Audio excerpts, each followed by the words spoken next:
You mean No, Dak? I'm talking about the contract extension for CeeDee Lamb.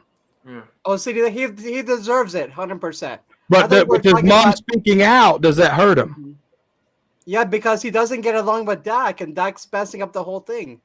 And Dallas Cowboys 1980 knows about it. Yeah, I mean, as soon as see, Dak is their face. Dak is the face of the franchise. So no, that's the problem. Yeah.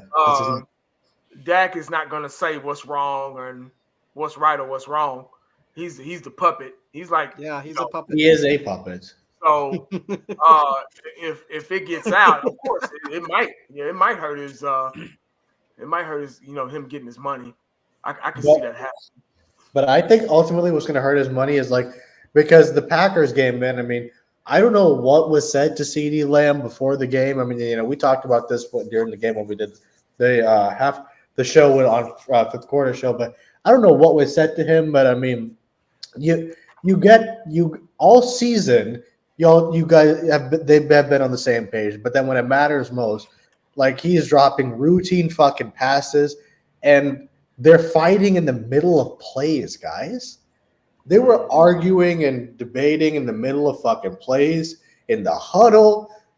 And I was like, man, I mean, they were looking fucking stupid in the fucking. Do you think that CeeDee Lamb seen a coverage and went to Dak? Because we've seen this with Amari Cooper and Dak Prescott. Right.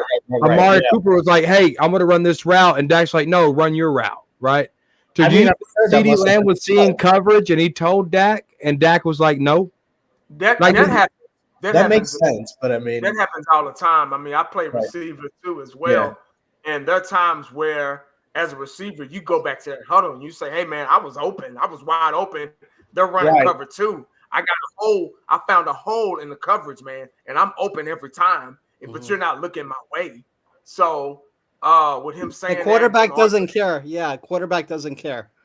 Michael Irvin used to do it. Alvin Harper used to do it. Jerry Rice did it. Dez did it with Romo. I mean, shit. You just got Des Bryant did it. It's a part of the game, man. Receivers, they think they're open all the time, but a lot of times they are. And Dak Prescott just doesn't have that awareness to visualize the field and find anybody else. Whatever play he's called, whatever play they call, and whoever it's designed for, that's where he's looking. Yeah, that's exactly he doesn't know how to change. Yeah, he doesn't change them. Yeah, it's always one track minded with him, man. Right, yeah. Always one track minded. But So does this mean that Dak and CeeDee Lamb are better than Staubach and Drew Pearson? No. Are they better than Aikman and Irvin? My point is, no. My point is, how the fuck they breaking all these records? It's all regular season records, man. But I mean, you knew it was a different league than back then, though, too. Yeah, it was a different league back then, but you knew when it mattered most that 8 was going to 88, and you couldn't fucking stop it. Yeah. Bottom line, right? And that was in there's a reason those guys won 3 Super Bowl championships, and I haven't seen. They break all these records with the easy teams. Yeah, that's how they get their stats. I don't know, Monroe. I don't know. They get their stats with the easy teams. Yeah. That's how they rack up the stats, rack up the points and stuff like that. Yeah. So like that number 2 seed. Said, that number 2 seed. That's an easy team. Yeah.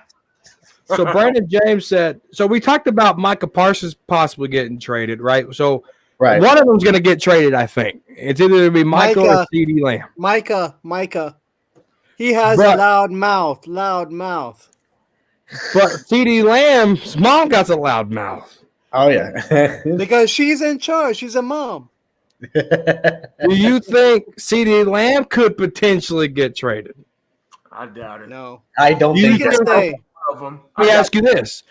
Do you think CeeDee Lamb, like this guy said, that CeeDee Lamb should push for a trade? Do you think CeeDee Lamb could possibly do that? Say, hey, Jerry, I went out of Dallas. Trade me. Man. Nah, I don't think he would. I don't think so. He's still kind of young. Right. If we do the same thing, which we probably will, do the same thing next season, and he sees the same results, and nobody's getting better, nobody's progressing, then obviously anybody would want to trade. I want out. Everyone wants out. Yeah, everyone. But Right now, I don't think so. Yeah, I think we're going to have the same team that we had this past season. Yeah, and it's frustrating, man. It's so frustrating, man. Because they think that just because we made it to the playoffs, we won 12 games or whatever. That's not going to happen this time. Oh, of course not. No, I'm going off of, you always go off the season before. You always go off the season to make those decisions, but look what Mike McCarthy did with the Packers. He's going to do the same thing with the Cowboys. Yeah. But I mean, I don't see this being any different than even Garrett's last season with us, if you think about it. Because think about Garrett's last season. We started out 3-0. The rest of the fucking season, we won 5 games, finished 8-8. And the only reason Jerry got rid of him is just because Garrett's contract was up. How is that any different? Because heading into this season, Jerry Jones is bringing back the same guys, the same fucking thing. He's running the whole fucking thing back. How is next season going to be any different? If anything, it'll be worse. I don't see us getting any better being the way we are. We have a lot of fucking work to do, man. And so many people, I hear so many Cowboy fans talk about rebuilding. Well, shit, we've been rebuilding for 29 years at this point. Yeah, we've been rebuilding every fucking season, pretty much. I mean, shit. I mean, how much you rebuild after you win something at some point? Yeah, Not when you've been fucking losing for 29 years. Man. So let's talk about the curse. So Jimmy Johnson is right next up there with Charles Woodson. Yeah. Charles Woodson is another finalist for the Hall of Fame. Do you think that the curse is still intact because now Jimmy Johnson's in the Ring of Honor, but he's posted right next to Charles Woodson? So Charles Woodson has to get into the Hall of Fame. Yeah. And maybe does that break the curse? Because how can you, and hear me out, guys, because and it could be Jerry Jones asking God for one more Super Bowl, and he won't flip and ask for another one. That was in 1995. And God's like, okay, you say one more? Darren Woodson, thank you. You said one more? Then I won't give you another one. Either it's Jerry punished himself by asking God for one more, or there really is a curse because we've had turnover, we've had coaching turnover, we've had all kinds of turnover, right? All kinds of turnover. Yeah. And it's still the same result. How is that even possible? Well, Cowboys Corner, if I can answer your question first, I wouldn't even call it a curse. It's a decision. Let's just be real, guys. Because we can say what we want about Jerry Jones some people call him stupid or whatever, but the fact of the matter is this, man. No matter how stupid you are, no matter how idiotic you may be, if you care about something enough, you will put forth the effort to try to change it. Mm-hmm. I don't care who the fuck you are, right? And the fact of the matter is the Green Bay Packers game, like the loss that we had, the wild card game, that's not the problem. That's part of the problem. That's what we as fans see on an outside, but that's not the problem. That's just part of what we see. But the problem is the culture, the decisions that Jerry Jones makes, like bringing back McCarthy, bringing back Quinn, bringing back Dak, when you know good and damn well they're not going to win fucking shit because they haven't. He gets up there after when he rehired McCarthy, he was like, oh, I believe we have, we're just another step closer to getting that fucking championship, when there's been no evidence to support it. What evidence have any of us seen that really lets us believe that we're any closer to winning a championship than we were last year, the year before, so on and so forth? So our curse, we can call it a curse, but it's a decision. It's Jerry Jones's repeated decisions. It's just we as fans call it a curse because we want to win. We are like, damn, man, it's been 29 fucking years, man. We want so hard to really get that next step, get past the divisional, make it to a Super Bowl. But if he does, and I don't want to hear Jerry Jones say he wants a championship because he doesn't. I don't believe that he really doesn't. He likes anticipation of winning, not winning. He likes us, 1980 uses the word gangbanger Cowboy fans, but that's He likes those guys getting in the seats. AT&T Stadium being filled up for the wild card game. He doesn't give a fuck.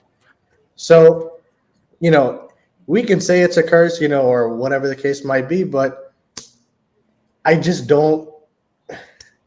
It's decision after decision after bad decision after bad decision for a generation fucking damn near. And that's why we're in the situation we are in. You keep Garrett for 10 years.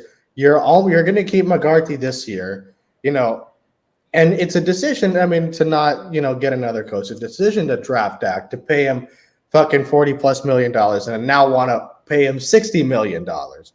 It's a decision to do all this stuff. It's a decision to go on 105.3 The Fan and, talk after every fucking game. So that's our curse. It's the fact that our owner, our general manager, our president, who's all the same fucking person, doesn't care as much as we do. And that's just what I think as Cowboy fans, not us on here, but in general, people have to wake up and realize, guys, 1980 says we're not on the field. We have no impact on the team. We just watch the games. We're fans. We like the team, but we have no impact on this team at all. And we care. So, but the thing is, because we have no. It's not like we can impact them. We can't do anything about it. If they don't care, we can't do anything about it. There's nothing we can do about it. And it's sad. It's frustrating. We're all lifelong Cowboy fans on here, but you have to wake up and realize they just do not care, man. And specifically, Jerry Jones does not care, and that's something that. It's a hard truth for a lot of people. It's a hard truth for a lot of Cowboy fans. I've swallowed that bullet a long fucking time ago, if I'm being real. I've kept optimism in me as a Cowboy fan, but I've swallowed that bullet. But it's just there's no curse, man. It's a decision. And that's just it sucks, but it's the truth. That's my opinion on it. But yeah, it's just frustrating, man. Just frustrating. Man. So the curse, man. What do you think it is, Mike Mosh? Man. I know, man. I'm with you, man. It's fucking. Going out to Jerry Jones for years now. Same story, different day. Yep. Same story, different day. Yeah. Fuck, man. Yeah, the link. Guys, this is Talking Crazy on the corner of Cowboys and Crazy, all right? Influenced by Dallas Cowboy fan 1980 in the I Think season, all right? And, if you got something to say, you got something to ask it away right here on Cowboys Corner. Everybody gets the voice. And then, obviously, they're on Fifth Quarter Cowboys channel, 1980s channel, Eshawn and his movie production channel, Mike Mosh and his channel. Shout out to all you guys. Cowboys Nation also. Yeah, for sure. Eshawn, where can they find you, brother? Eshawn, last thoughts. Where can they find you? Yep. Instagram. Okay. Sorry. I do have an Instagram, but I don't post much. Go ahead, Sacramento. Where can they find you at? Instagram, YouTube, Facebook. Everywhere. What's your handle? On my YouTube is Cowboy Nation Danny in the house. On my Instagram is the Lakers Nation in the house. Okay. Eshawn, where can they find you at? Thanks for coming on, Cowboy Nation, Sacramento, California. Appreciate that. You guys Santa Monica, baby. Santa Monica. That's what I'm saying. Santa Monica. That's what I said. There you go. Yep. So I am. I'm a film director. I'm a film writer. Trying to make it in LA. So with all the big guys out here. But, so yeah, I do have a YouTube channel. I don't post on it much. I post whatever movies that I have made in the past. But yeah, no, I'm a filmmaker. I'm a writer, director, trying to be a big name in this industry, which is difficult as fuck to get into. But nice. I'm taking television production at Santa Monica College. So okay, I'm finishing up my classes, and I'll be done in 2025. Good for you, man. Good for you, man. Yeah, my only advice to any starting filmmakers out there is you really got to hold on. No advice. What's your links? All right, man. I'll post my YouTube channel in the comment section. Okay. We can do it after we get live. I got to get this thing close. Mike Mosh, where can I find you, brother? Man, I just want to talk real quick. It's like, yeah, go ahead. Our defense was, well, Dak can't do it all, but if our defense will just pick up. If you look at every home game, every team that scored 32 points fucking won. They all won but us. Your offense puts up 32 points. That defense, they just didn't show up at all, man. They didn't, and that's the biggest thing that really hurts. And it hurts, yeah. It's like, man, we've seen that defense a lot this year, man. And it's like guys wide open, and why ain't we doing some man and all this stone? Where's our pass rush? Where's this? It's like so much went down. It's like that was the most pathetic thing that really hurt me because I can point to Dak. What if Aikman was our quarterback? Would we have won? Staubach, hell, Brady. Our defense did nothing that whole fucking game, and it really hurts me, man. It really does. Yeah. I'm Cowboys boss. Everybody knows where to find me. That's all I can say. Appreciate that, Mike. I gave you every opportunity to speak tonight since you've been on. You said 5 words. I'm glad you actually closed it out and dropped some stuff. Any jersey, any team, any name. Mike Mosh, hit him up. What's your Yahoo or what's your email? He's gonna put his link in there.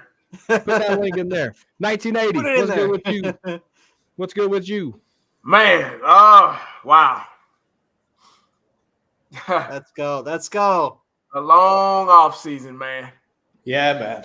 I didn't think it would be this soon, but we're here. We're here in the I think season.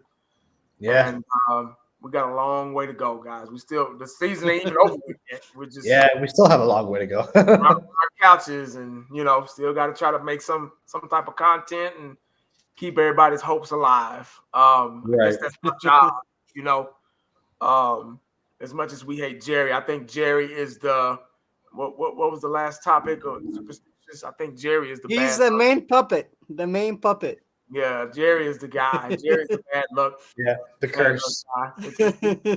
Yeah.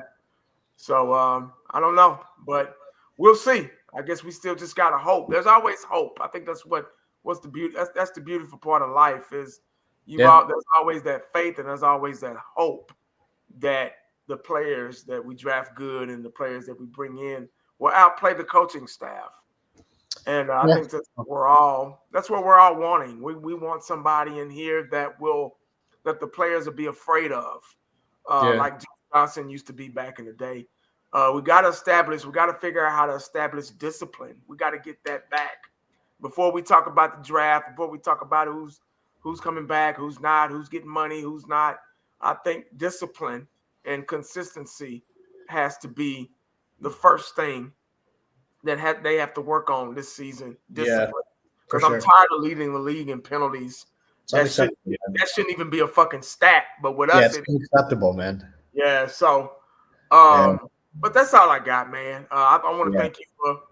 You know what? I'm glad that you got this going, man. Because for sure, we need something to do. Saturday night. Talk about Cowboys, keep them alive, keep them in spirit. During this I think season. So with DJ, with fifth quarter doing Freaky Friday, then you doing I think Saturday, man. That's gonna be a beautiful thing, man. Yeah, for sure. Allowing people to come in and talk, and a lot of YouTubers don't do that. They think they shit don't. That's true. Yeah, it's true. Just being honest, you know what I'm saying? No, yeah. So, everybody, you go to those other channels, man. They think they're right all the time, and they want to be right all the time. Like it matters, right? So it is what it is, man. I appreciate you having me on, having us on, man. Appreciate you guys coming on. Absolutely. It's a lot of fun. I'm sorry I missed you once again when you and your beautiful family came down for the football game. That's all right. We'll meet up. We know we're brothers for life. The Lions game. I'm still feeling guilty about that. Family come in town and just bombard you and shit, So, but yeah, man, you can find me here at Dallas Cowboy Fan 1980. Same with Twitter, same with Facebook. Yeah. No, appreciate you guys for coming on, man. So let me. I ain't gonna be long here, guys. I know we all got to get going, but when this March is going to be my 10-year anniversary making YouTube videos. Oh wow! And awesome. Fantastic. That's why I'm going live this year, and we carried 40 viewers consistently tonight, which is great. So I appreciate you guys and your thoughts and keeping these viewers in. And this is why I did it. 10 years ago, I didn't know who 1980 was. I didn't know who Santa Monica was. I didn't know who Mike Mosh was. I didn't know who Eshawn was. I didn't know Fifth Quarter. I didn't know Space Cowboy. Yeah. You know, I didn't know Cowboys blog. Yeah. I made my Cowboys Corner YouTube 10 years ago to meet guys like y'all. That's why I did it, because we're the Dallas Cowboys. We could talk And I got to about, tell you, man, like 1980 and meeting you, man, just like y'all said, y'all ain't about to – we all deserve the big numbers and the big views and super chats and all that, but y'all don't give a shit in the end. And y'all just – you're friends with everybody. And it's not about numbers. Yeah. You don't give a fuck. You're like, hey, you a Cowboy fan? Let's talk. Let's talk. Right? No, I that's why I appreciate that sincerely. Yeah. no. Yeah. And this is why I did it. This is why for 10 strong years, I might post 35 videos a year. But this year, going to my 10th year anniversary, it's going to be different. You're going to see a lot more Cowboys Corner. I might go to Oxnard. I'll see you there. I'll be in Oxnard this year. Yep. Yeah, same here. So, but no, man, I did this YouTube stuff 10 years ago to meet you guys, and from the round table, from going on Mike Mosh's channel at 3:00 in the morning, from talking, to Eshawn on Freaky Friday, fifth quarter, Space Cowboys, just so many great, and I got to meet Space Cowboy 17 at the AT&T Stadium 3 weeks ago, dude. That guy. That is one of the nicest dudes you'll ever meet in Space Cowboy 17. One of the nicest guys. And but no, it was great, guys. But that's all I got. Cowboys Corner right here on the tubes. Let's go. Cowboys Corner on Twitter, on Elon Musk, guys. Cowboy Nation, are you in the Cowboys Corner?